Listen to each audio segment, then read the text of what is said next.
হ্যাঁ, এটা আমাদের নজরে এসেছে। আ বিশেষ করে রাম মন্দির শুধুমাত্র আ হিন্দু সনাতন ধর্মাবলম্বীদের আধ্যাত্মিক বিষয় বা আস্থা এমনটা নয়। এতে কোটি, কোটি ভারতবাসীর বা বিশ্বের বাইরেও যারা হিন্দু সনাতন ধর্মাবলম্বী মানুষ আছেন, তাদের পবিত্র আস্থা। এবং আমি মনে করি এটা একটা এই যে রাম মন্দিরের আ বিভিন্ন বিষয় এখানে যে অনিয়মের বিষয়টা উঠে আসছে বা কেউ চুরি করেছে, এটা আমি মনে করি শুধুমাত্র একটা ঘটনা নয়, এটা নিঃসন্দেহে প্রত্যেকটা সনাতন ধর্মাবলম্বী মানুষের হৃদয়কে ব্যথিত করার মতো একটা মানে গুরুতর অপরাধ এই রাম মন্দিরের যারা কয়েকজন মানে অনৈতিক ব্যক্তিত্বের দ্বারা হয়েছে, এটা আমাদেরকে সত্যি ব্যথিত করেছে। গত কিছুদিন যাবৎ সোশ্যাল মিডিয়া বা মিডিয়াতে আমরা দেখতে পাচ্ছি এই সমস্ত ঘটনা। আমি প্রথমেই তার তীব্র নিন্দা জানাই এবং আমার বিশ্বাস আমরা যারা ধর্মে বিশ্বাস করি, আহ পাপ এবং পুণ্যে আমরা বিশ্বাস করি। তো এই অনৈতিক ঘটনা যারা করেছে, যারা ঈশ্বরের নামে জমাকৃত দানের টাকা যারা লুট করেছে, আমার বিশ্বাস ইহলোকে যেমন সরকারের মাধ্যমে তারা শাস্তি পাবে, পরলোকেও কিন্তু ভগবান শ্রী রামচন্দ্র তাদেরকে শাস্তি দেবেন, এটা আমরা বিশ্বাস করি। তো এটার হচ্ছে দুই রকমের বিষয়, এক হচ্ছে টেকনিক্যাল বিষয়, এক হচ্ছে রাজনৈতিক বিষয়, আর একটা হচ্ছে আস্থার বিষয়, মরাল বিষয়। আমি প্রথমে টেকনিক্যাল বিষয়টা বলি।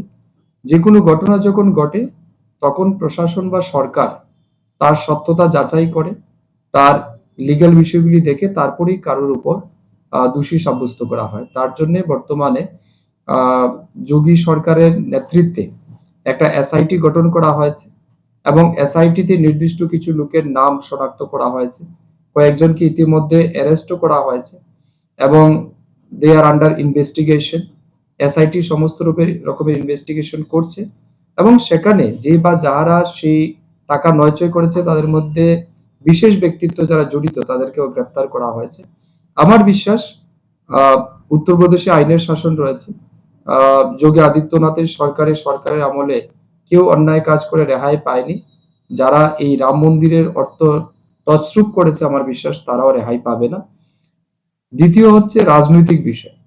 বর্তমান সময়ে আমরা দেখছি কিছু রাজনৈতিক দল, বিশেষ করে বামপন্থী কংগ্রেস বা বিজেপি বিরোধী যে সমস্ত রাজনৈতিক দল, যারা সবসময় রামের অস্তিত্ব নিয়ে প্রশ্ন তুলেছে, যারা ভগবান শ্রী রামচন্দ্রের মন্দির অযোধ্যায় প্রয়োজন নেই বলে তারা বারবার কোর্টে অ্যাপিল করেছে।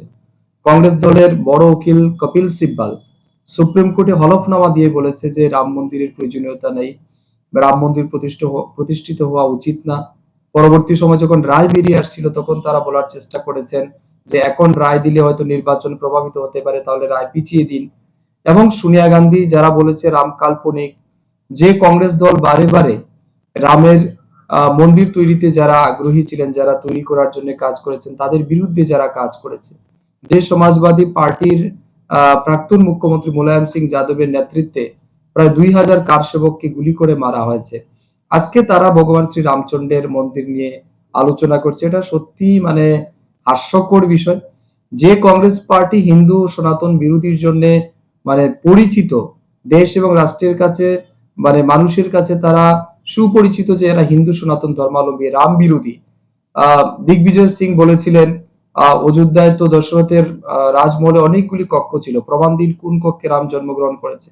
অর্থাৎ সমস্ত নেতিবাচক কুরুচিকর মন্তব্য যারা রামের নামে করেছে, আজকে তারা ভগবান শ্রী রামচন্দ্রের মন্দির নিয়ে হঠাৎ করে এতটাই সক্রিয়, যেটা পরিষ্কার বোঝা যাচ্ছে যে এটা আসলে এরা রাজনীতি করতে এসেছে। তারও প্রমাণ তারা পাবে। ভগবান সত্যি দৃষ্টমান, ভগবান আহ সবকিছু দেখতে পাচ্ছেন। আমাদের বিশ্বাস কারা রাজনীতি করছে ভগবান নিশ্চয়ই তাদের বিষয়টাও দেখবেন। আর আমাদের আস্থায় আমরা বিশ্বাস করি। আমাদের যে ইথিক্স আমরা বলছি যে কিংবা প্রিন্সিপালের কথা বলছি, আমাদের যে স্পিরিচুয়াল যেটা প্রিন্সিপাল, সেখানে আমরা বিশ্বাস করি পাপ এবং পুণ্য দুইটাই আছে। যারা পাপ করে ইহলোকে না হলেও পরলোকে তারা কিন্তু শাস্তি পাবে। তো এই সমস্ত ঘটনা যারা করেছে পরলোকে তারা নিঃসন্দেহে শাস্তি পাবে। আরেকটা বিষয় আমি